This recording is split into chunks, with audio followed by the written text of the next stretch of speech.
ರಾಜ್ಯದ ಹಿರಿಯ ರಾಜಕಾರಣಿ ಕಾಂಗ್ರೆಸ್ ಸರ್ಕಾರದಲ್ಲೂ ಕೂಡ ಒಂದು ಒಳ್ಳೆಯ ಸೇವೆಯನ್ನ ಸಲ್ಲಿಸಿದಂತ ಒಬ್ಬ ಹಿರಿಯ ರಾಜಕೀಯ ನಾಯಕ ಚಿತ್ರದುರ್ಗ ಜಿಲ್ಲಾ ಉಸ್ತುವಾರಿ ಸಚಿವರು ಆಗಿದ್ದಂತ ಡಿ ಸುಧಾಕರ್ ನಿನ್ನೆ ವಿಧಿವಶರಾದರು. ಹಾಗಾಗಿ ಚಳ್ಳಕೆರೆಯಲ್ಲಿ ಡಿ ಸುಧಾಕರ್ ಅಂತಿಮ ದರ್ಶನಕ್ಕೆ ಈಗ ವ್ಯವಸ್ಥೆ ಮಾಡಲಾಗಿದೆ. ಚಳ್ಳಕೆರೆಯ ಸ್ಟೇಡಿಯಂನಲ್ಲಿ ಅಂತಿಮ ದರ್ಶನಕ್ಕೆ ವ್ಯವಸ್ಥೆ ಮಾಡಲಾಗಿದೆ.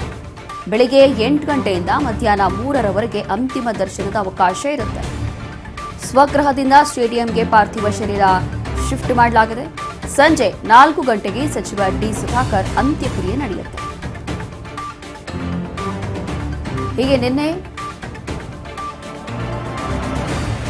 ಚಿತ್ರದುರ್ಗ ಜಿಲ್ಲಾ ಉಸ್ತುವಾರಿ ಸಚಿವರು ಆಗಿದ್ದಂತ ಡಿ ಸುಧಾಕರ್ ವಿಧಿವಶರಾದರು. ಲಂಗ್ಸ್ ಇನ್ಫೆಕ್ಷನ್ ಆಗಿತ್ತು ಅವರಿಗೆ. ಮೊದಲನೇದಾಗಿ ಆರೋಗ್ಯ ಸಮಸ್ಯೆ ಆಗ್ತಾ ಇತ್ತು, ಆರೋಗ್ಯದಲ್ಲಿ ಬಹಳಷ್ಟು ಏರುಪೇರು ಆಗ್ತಾ ಇತ್ತು. ಹಾಗಾಗಿ ಬೆಂಗಳೂರಿನ ಕಿಮ್ಸ್ ಆಸ್ಪತ್ರೆಯಲ್ಲಿ ಅವರಿಗೆ ಚಿಕಿತ್ಸೆ ಕೊಡಲಾಗ್ತಾ ಇತ್ತು.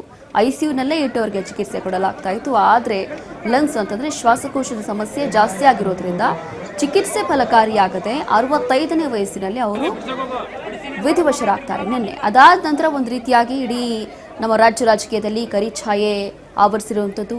ಈಗ ಚಳ್ಳಕೆರೆಯಲ್ಲಿ ಡಿ ಸುಧಾಕರ್ ಅವರ ಅಂತಿಮ ದರ್ಶನಕ್ಕೆ ವ್ಯವಸ್ಥೆ ಮಾಡಲಾಗಿದೆ. ಸಂಜೆ 4ಕ್ಕೆ ಸುಧಾಕರ್ ಸೆಟಲ್ ಕಾ ಕೋರ್ಟ್ನಲ್ಲಿ ಅಂತ್ಯಕ್ರಿಯೆ ನಡೆಯುತ್ತೆ. ಸಕಲ ಸರ್ಕಾರಿ ಗೌರವದ ಜೊತೆ ಅಂತ್ಯ ಸಂಸ್ಕಾರ ಮಾಡಲಾಗುತ್ತೆ ಎಂದು ಸಿಎಂ ಸಿದ್ದರಾಮಯ್ಯ, ರಣದೀಪ್ ಸಿಂಗ್ ಸುರ್ಜೇವಾಲಾ ಕೂಡ ಭಾಗಿಯಾಗ್ತಾರೆ. ಸಚಿವರು, ಶಾಸಕರು, ಸ್ವಾಮೀಜಿಗಳು, ಗಣ್ಯರಿಂದ ಅಂತಿಮ ದರ್ಶನ ಮಾಡಲಾಗುತ್ತೆ. ಜೈನ ಸಮುದಾಯದ ಸಂಪ್ರದಾಯದಂತೆ ಅಂತಿಮ ಸಂಸ್ಕಾರ ನಡೆಯುತ್ತೆ. ತಂದೆಯ ಚಿತೆಗೆ ಅಗ್ನಿ ಸ್ಪರ್ಶ ಮಾಡ್ತಾರೆ ಪುತ್ರ ಸುಹಾಸ್.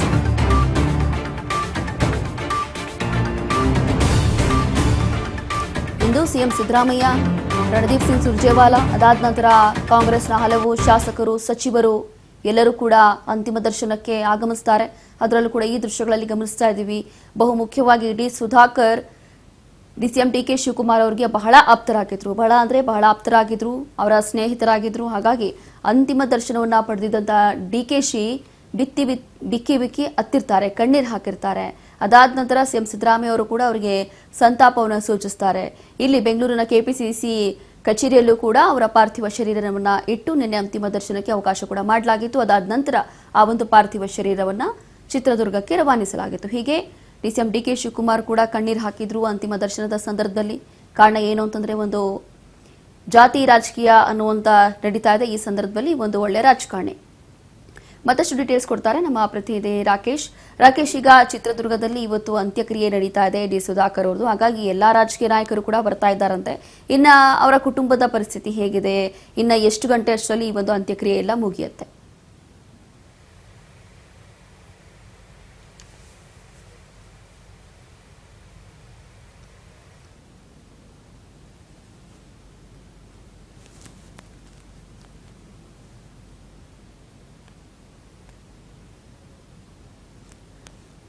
ಸಂಪರ್ಕ ಕಡಿತ ಆಗಿದೆ. ಈಗ ಸದ್ಯಕ್ಕೆ ಇವತ್ತು ಅಂತಿಮ ದರ್ಶನಕ್ಕೆ ವ್ಯವಸ್ಥೆ ಮಾಡಲಾಗಿದೆ. ಅದಾದ ನಂತರ ಇವತ್ತೇ ಸಂಜೆ 4 ಗಂಟೆ ಹೊತ್ತರಲ್ಲಿ ಅಂತ್ಯಕ್ರಿಯೆ ಕೂಡ ನಡೆಯುತ್ತೆ. ಹಾಗಾಗಿ ಚಿತ್ರದುರ್ಗ ಜಿಲ್ಲಾ ಉಸ್ತುವಾರಿ ಸಚಿವ ಡಿ ಸುಧಾಕರ್ ನಿನ್ನೆ ನಿಧನ ಹೊಂದಿದ್ರು ಬೆಳಗ್ಗೆ 3 ಗಂಟೆ ನಂತರ ಎಂದು ಚಿತ್ರದುರ್ಗ ಜಿಲ್ಲೆಯಲ್ಲಿ ಸರ್ಕಾರಿ ರಜೆ ಕೂಡ ಘೋಷಣೆ ಮಾಡಲಾಗಿದೆ ಅನ್ನುವಂಥದ್ದು ಕೂಡ ಇಲ್ಲಿ ಗೊತ್ತಾಗ್ತಾ ಇದೆ. ಜಿಲ್ಲೆಯಲ್ಲಿ ಇಂದು ಎಲ್ಲ ಸರ್ಕಾರಿ ಕಚೇರಿಗಳಿಗೆ ರಜೆ ಇದೆ. ಮತ್ತಷ್ಟು ಡೀಟೇಲ್ಸ್ ಅನ್ನ ಕೊಡ್ತಾರೆ ನಮ್ಮ ಪ್ರತಿನಿಧಿ ರಾಕೇಶ್. ಈಗ ಇವತ್ತು ಡಿ ಸುಧಾಕರ್ ಅವರ ಅಂತ್ಯಕ್ರಿಯೆ ನಡೀತಾ ಇದೆ. ಹಾಗಾಗಿ ಯಾರೆಲ್ಲ ರಾಜಕೀಯ ನಾಯಕರು ಬರ್ತಾ ಇದ್ದಾರೆ, ಎಷ್ಟು ಗಂಟೆಯಲ್ಲಿ ಅಂತ್ಯಕ್ರಿಯೆ ನಡೆಯುತ್ತೆ, ಮೊದಲನೇದಾಗಿ ಅವರ ಕುಟುಂಬದ ಪರಿಸ್ಥಿತಿ ಈಗ ಹೇಗಿದೆ? ಸುಕನ್ಯಾ, ಏನು ಸಚಿವ ಡಿ ಸುಧಾಕರ್ ನಿಧನ ಹಿನ್ನೆಲೆ ಏನು ಚಳ್ಳಕೆರೆ ನಿವಾಸದಲ್ಲಿ ಏನು ಅವರು ಸಾರ್ವಜನಿಕರ ಅಂತಿಮ ದರ್ಶನಕ್ಕೆ ಏನು ವ್ಯವಸ್ಥೆ ಮಾಡಿದ್ದಾರೆ. ಬೆಳಿಗ್ಗೆ 7 ಗಂಟೆಯಿಂದಾನೇ ಅಲ್ಲೇ ಕ್ರೀಡಾಂಗಣದಲ್ಲಿ ಸುಧಾಕರ್ ಕ್ರೀಡಾಂಗಣದಲ್ಲಿ ಸಾರ್ವಜನಿಕರ ದರ್ಶನ ಅವಕಾಶ ಮಾಡಿದ್ದಾರೆ. ಮುಂಜಾನೆ 7 ಗಂಟೆಯಿಂದ 3:30ವರೆಗೂ ಅಂತಿಮ ದರ್ಶನ ಅವಕಾಶ ಕೊಟ್ಟಿದ್ದಾರೆ. 3:30ಕ್ಕೆ ಚಳ್ಳಕೆರೆ ನಗರಕ್ಕೆ ಸಿಎಂ ಬರ್ತಾ ಇದ್ದಾರೆ. ಅವರ ಜೊತೆಗೆ ಸಿಎಂ ಜೊತೆ ಸಾಥ್ ಕೊಡೋದಕ್ಕೆ ಸಚಿವರಾದ ಲಕ್ಷ್ಮೀ ಹೆಬ್ಬಾಳ್ಕರ್, MC ಸುಧಾಕರ್, ಸಂತೋಷ್ ಲಾಡ್, ಮತ್ತೆ ಸಚಿವ ಜಮೀರ್ ಅಹಮದ್, ಸಚಿವ ಜಾರಕಿಹೊಳಿ, ಮಧು ಬಂಗಾರಪ್ಪ, ಎಚ್ ಮಹದೇವಪ್ಪ, UT ಖಾದರ್, ಆಬಿ ತಿಮ್ಮಾಪುರ, ಹಿಂಗೆ ಕಾಂಗ್ರೆಸ್ ಘಟಾನುಘಟಿಗಳೆಲ್ಲ ಬರ್ತಿದ್ದಾರೆ. ಅಂತಿಮ ದರ್ಶನ ಪಡೆದು ಅವ್ರಿಗೆ ಅಂತಿಮ ನಮನ ಸಲ್ಲಿಸೋದಕ್ಕೆ ಇಡೀ ಕಾಂಗ್ರೆಸ್ ಎಲ್ಲ ಘಟಾನುಘಟಿಗಳು ಬರ್ತಾ ಇದ್ದಾರೆ. ರಾಕೇಶ್, ಇಲ್ಲಿ ಪ್ರಮುಖವಾಗಿ ಕೆಲವೊಂದು ಕಾಂಗ್ರೆಸ್ ಮುಖಂಡರು ಅಂತಂದ್ರೆ ನಿನ್ನೆ ನಾವು ಮಾತನಾಡಿದಾಗ ಕೆಲವೊಬ್ರು ಹೇಳ್ತಾ ಇದ್ರು, ಈ ಜಾತಿ ರಾಜಕಾರಣ ಮಾಡ್ತಾ ಇರುವಂತಹ ಸಂದರ್ಭದಲ್ಲಿ ಟಿ ಸುಧಾಕರ್ ಅವರ ವ್ಯಕ್ತಿತ್ವ ಆ ರೀತಿಯಾಗಿ ಇರಲಿಲ್ಲ. ಅಂತಂದ್ರೆ ಅವರು ಜಾತಿ ಭೇದ ಅದೆಲ್ಲವೂ ಇರಲಿಲ್ಲ, ಕೇವಲ ಜನರ ಸೇವೆ ಮಾಡಬೇಕು, ರಾಜಕೀಯದಲ್ಲಿ ಇರಬೇಕು ಅನ್ನೋ ಹುಮ್ಮಸ್ ಅವ್ರದಿತ್ತು. ಹಾಗಾಗಿ ಈಗ ಚಿತ್ರದುರ್ಗದಲ್ಲಿ ಒಂದ್ ರೀತಿಯಾಗಿ ಎಲ್ಲರ ಮುಖದಲ್ಲೂ ಕೂಡ ದುಃಖ ಇದೆ, ಎಲ್ಲರೂ ಕೂಡ ದುಃಖದಲ್ಲಿದ್ದಾರೆ ಅನ್ನೋಂಥದ್ದು ಗೊತ್ತಿರುವಂತ ವಿಚಾರ. ಇನ್ನು ಅವರ ಅಭಿಮಾನಿಗಳು ಕೂಡ ಸಿಕ್ಕಾಪಟ್ಟೆ ಇದ್ದಾರೆ, ಅವ್ರ ಫ್ಯಾನ್ಸ್ ಕೂಡ ತುಂಬಾ ಜನ ಇದ್ದಾರೆ ಅನ್ನೋ ಮಾಹಿತಿ ಇದೆ. ಅವ್ರಿಗೋಸ್ಕರ ಏನ್ ವ್ಯವಸ್ಥೆ ಮಾಡಿದ್ದಾರೆ ಅಂತಿಮ ದರ್ಶನಕ್ಕೆ? ಸುಕನ್ಯಾ, ಏನು ಇವರು ಅಲ್ಪಸಂಖ್ಯಾತ ಸಮುದಾಯದಲ್ಲಿ ಇದ್ರು ಕೂಡ, ಜೈನ ಸಮುದಾಯದಲ್ಲಿ ಕೂಡ ಜನಿಸಿದ್ರು ಕೂಡ, ಇವರು ಯಾವುದೇ ರೀತಿಯಿಂದ ಇವರು ಜನಸಂಖ್ಯೆ ಕಡಿಮೆ ಇದ್ರು ಕೂಡ ಇವರಿಗೆ ಯಾವುದೇ ಬೇರೆ ಜಾತಿಯವ್ರನ್ನ ಬಹಳ ಚೆನ್ನಾಗಿ ಮಾತಾಡಿಸ್ತಾ ಇದ್ರು. ಚೆನ್ನಾಗಿ ಅವ್ರ ಕೆಲಸ ಕಷ್ಟ ಕಾರ್ಪಣ್ಯಗಳ ಬಗ್ಗೆ ಅವರಿಗೆ ಸ್ಪಂದಿಸ್ತಾ ಇದ್ರು. ಏನೇ ಇದ್ರು ಅವ್ರಿಗೆ ನಾನು ಇದೀನಿ ಅಂತ ಹೇಳ್ತಿದ್ರು, ಅಪಾಯ ಕೊಡ್ತಿದ್ರು. ನಾನು ಇದೀನಿ, ನಾನು ಮಾಡ್ತೀನಿ, ನೀನ್ ಆ ಜಾತಿ ಈ ಜಾತಿ ಅಂತ ಹೇಳಿ ಅವ್ರು ಭೇದ ಭಾವ ಮಾಡ್ತಿರ್ಲಿಲ್ಲ.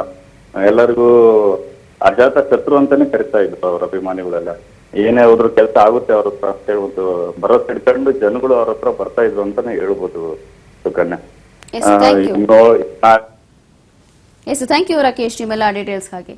ಹೀಗೆ ಈ ಜಾತಿ ರಾಜಕಾರಣ ಮಾಡುವಂತ ರಾಜಕೀಯದ ಸಂದರ್ಭದಲ್ಲಿ ಅಥವಾ ಈಗಿರುವಂತಹ ಪರಿಸ್ಥಿತಿಯಲ್ಲಿ ಇವರು ಕೂಡ ಒಬ್ಬ ಒಳ್ಳೆಯ ರಾಜಕಾರಣಿ ಆಗಿದ್ರು ಅಂತಂದ್ರೆ ಅಲ್ಲಿರುವಂತಹ ಜನ, ಚಿತ್ರದುರ್ಗದಲ್ಲಿರುವಂತಹ ಜನ ಇದನ್ನೇ ಹೊಗಳ್ತಾರೆ ಈಗಲೂ ಕೂಡ. ಅವರಿಗೆ ಅಂತಂದ್ರೆ ಜಾತಿ ಭೇದ ಅನ್ನುವಂಥದ್ದು ಇರಲಿಲ್ಲ, ಎಲ್ಲರಿಗೂ ಕೂಡ ಸಮಾನವಾಗಿ ನೋಡ್ತಾ ಇದ್ರು. ಅದಾದ ನಂತರ ಬಹಳ ಸರಳ ವ್ಯಕ್ತಿತ್ವವನ್ನ ಹೊಂದಿದ್ರು. ಇವರನ್ನ ನೋಡಿ ಕಲಿಬೇಕು, ಬೇರೆ ರಾಜಕಾರಣಿಗಳು ಹೇಗಿರಬೇಕು ಅನ್ನೋಂಥದ್ದು ಕೂಡ ಇಲ್ಲಿನ ಜನ ಸದ್ಯಕ್ಕೆ ಹೇಳ್ತಾ ಇದ್ದಾರೆ.